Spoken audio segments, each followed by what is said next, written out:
Hi mga B! Meron na naman tayong napakagandang episode for today's video. At ito nga ay galing sa ating laundry page. At ito po ay concern ng isa sa ating mga kalabada. At ito po ay walang iba kundi si Sir Mac Don na.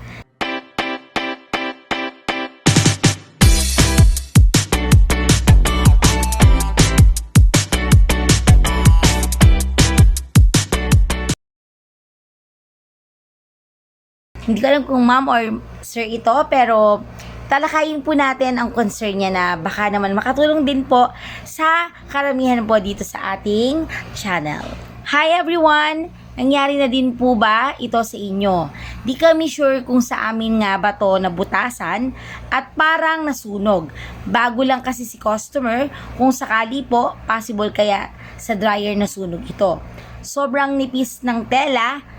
Paano po kaya maiiwasan yung ganitong pangyayari? Kung mapapansin nyo po dito sa ating picture po na kinuha sa concern niya, dito po ay nag-iisip siya or nagtataka kung sila ba talaga ang nakadisgrasya nung tela ng kanyang customer. So, tatalakayin natin to, no, kung mapapagmasdan po natin dito po sa tela na ito ay makikita po natin na talagang bago pa po or medyo matigas-tigas pa yung gilid po nung pinagbutasan. So, yun yung una yung titingnan mga B. Kung nag-worry ka, nag-iisip ka ba kung ito nga ba ay ikaw ang nakadisgrasya ng tela o talaga na may ganun nung na-receive. Dun sa pinaka naging butas niya o naging damage niya mga B. So, as you can see dyan sa photo, meron pa siyang parang matigas-tigas na bahagi dun sa bawat gilid na napagbutasan. Ibig sabihin, para sa akin lang, based on my study lang, na parang sila nga po ang nakasira po nung tela. Anyway, yes po, napakahalaga po no na nalalaman natin din talaga yung mga nire-receive natin ng mga labada. So, every time po nag-sort ka, nag-receive ka, no, dapat mag-sort ka. Tingnan mo kung ano ba yung mga specific na pinalaban ng mga customers mo.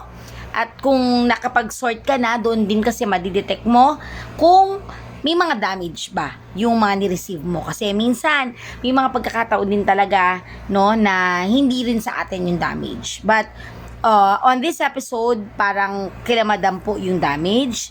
And dun sa katanungan niya, no, dun sa concern po niya, na kung sa dryer ba possible na sira yung tela, at kung babayaran ba daw nila yon dahil sobrang nipis din daw, no, kaya nasira ito. Mga B, every time na nagre-receive tayo, again, magsusort tayo syempre, and sa sorting po ginagawa natin siya, hindi lang to identify kung ano yung mga branded at kung ano po yung mga regular clothes sa mga towel and blankets, no. Nakikita rin natin dito kung ano yung mga delicate, no, na mga tela. So kapag nakapansin ka na manipis na po na mga tela, pagsamasamahin mo lang po yung mga telang maninipis para pag nag-dryer ka na, sabay-sabay po sila na matutuyo. Kasi pagkakasabay nung makapal ang manipis, mga B, tiyak po hindi mo papantay-pantay ang pagtuyo. At dahil doon, pipilitin nating magtuyo yung load na yon hanggang sa magkakaroon talaga ng damage yung mga tela doon na natuyo na kasi nga sa nipis nito hanggang sa madadamage na siya. So, meaning to say mga B, ihiwalay mo yung mga maninipis sa makakapal kapag nagda-dryer ka. Upang sa gano'n, number 1, makakatipid ka po sa gas at magiging pantay-pantay po ang pagtuyo nito. Maiiwasan mo yung pamamaho ng damit at pagka-damage. And kung pare-parehas naman siyang manipis, make sure lang na hindi ganun kahaba yung oras na dinadryer mo. Of course, kung talagang manipis lahat, sabay-sabay manipis, syempre hindi tayo magta-timer ng ganung kahabang timer. And to make it sure talaga na hindi talaga tayo makaka-damage mga B, pwede mo pong ilagay ito sa low temperature lang po. Huwag nating ipaka-high-high, okay? Or pwede naman po, dun lang po tayo sa mas mababa po na timer nung dryer. At para sa ganon, hindi po tayo makadamage. And of course, dun sa question naman po, babayaran po ba natin? Yes po. At kahit di pa niya yan alam, mas mainam po na ipaalam po natin sa kanya na nasira po yung tela. Kasi ganun talaga.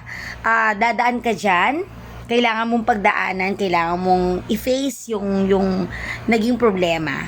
Diyan ka naman matututo, B. At sabi ko nga sa inyo, especially sa mga zero knowledge pa, importante na may mentor tayo. Importante na nag-aaral din tayo. Hindi kasi ang laundry business, hindi siya basta-basta naglalaba ka lang, okay? So, mas mainam na meron tayong mentor. So, mag-subscribe ka na sa ating channel at sa ating page.